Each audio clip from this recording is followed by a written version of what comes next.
Assalamualaikum warahmatullahi wabarakatuh. Apa kabar anak-anakku yang soleh dan soleha? Baik, pada kesempatan pada kali ini kita belajar bersama materi pendidikan agama Islam dan budi pekerti dengan judul Ayo beriman kepada kitab-kitab Allah Subhanahu wa ta'ala. Kelas 3 semester 2. Sebelum kita ke materi, mari kita bersama-sama berdoa memohon kepada Allah Subhanahu wa ta'ala agar diberikan kemudahan, kelancaran dalam belajar. Bismillahirrahmanirrahim. Raditu billahi rabba wa bil islami dina wa bi muhammadin nabiyya wa rasula. Rabbi sidni ilma warzuqni fahma. Amin. Pengertian iman kepada kitab-kitab Allah. Iman kepada kitab-kitab Allah yaitu mempercayai bahwa Allah Subhanahu wa ta'ala menurunkan kitab kepada para nabinya sebagai pedoman hidup umat dari nabi tersebut. Kitab-kitab itu berisi perintah, larangan, janji, dan ancaman Allah Subhanahu wa ta'ala. Di depan kita lihat ada beberapa kitab seperti kitab Taurat, kitab Zabur, kitab Injil, dan Al-Quranul Karim. Anak-anakku yang soleh dan soleha, sekarang kitab-kitab Allah yang wajib diketahui. Kitab-kitab tersebut merupakan firman Allah Subhanahu wa ta'ala yang berupa wahyu yang dibukukan. Di antaranya ada Taurat, ada Zabur, Injil, Al-Quran. Kita harus percaya dengan sepenuh hati bahwa Allah Subhanahu wa ta'ala menurunkan kitab-kitab kepada para rasulnya.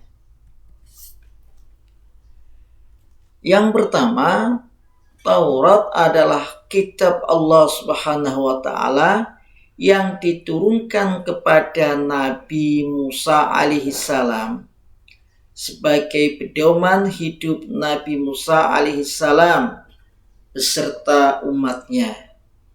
Kitab Taurat berisi hukum-hukum syariat dan akidah yang berlaku saat itu.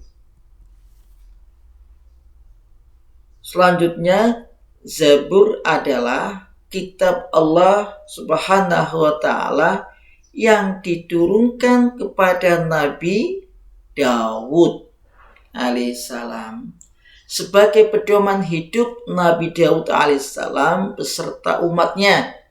Kitab Zabur berisi peringatan, nasihat, dan beberapa hikmah.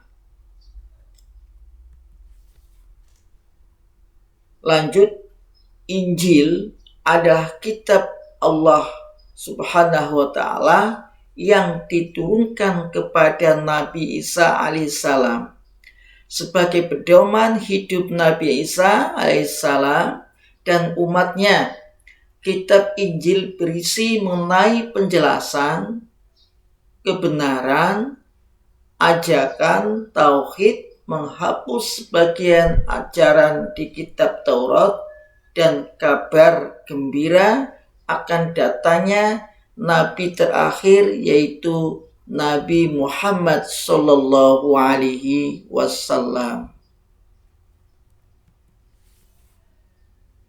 Selanjutnya, Al-Quran adalah kitab Allah Subhanahu wa Ta'ala yang diturunkan kepada Nabi Muhammad Sallallahu Alaihi Wasallam sebagai pedoman hidup umat Islam. Al-Quran merupakan kitab yang terakhir yang diturunkan Allah Subhanahu wa Ta'ala untuk menghapus kitab-kitab terdahulu beserta ajarannya.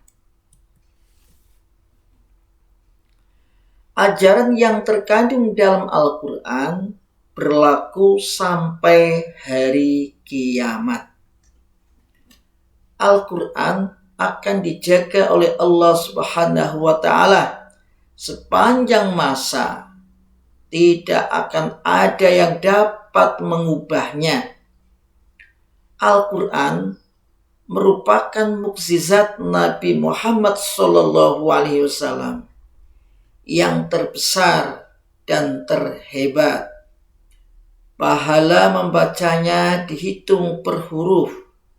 Mempelajari dan mengamalkannya akan mendapat pahala yang berlipat ganda.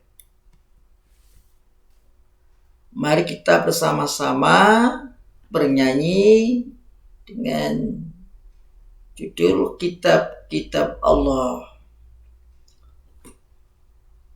Dengarkan dulu ya, Pak Guru kan secontoh, nanti kalian ikuti.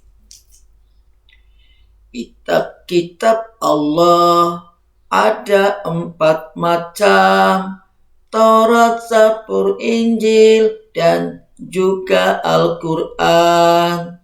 Taurat Nabi Musa, Zabur Nabi Dawud, Injil Nabi Isa, Al-Quran Nabi Muhammad. Sekarang sama-sama. Yang keras ya. Kitab-kitab Allah ada 4 macam, Taurat, Zabur, Injil, dan juga Al-Quran. Taurat Nabi Musa, Zabur Nabi Dawud, Injil Nabi Isa, Al-Quran Nabi Muhammad. Bisa semua? Baik, pada kesempatan pada kali ini materi Pak Guru cukupkan. Kita lanjutkan minggu depan. Wassalamualaikum warahmatullahi wabarakatuh.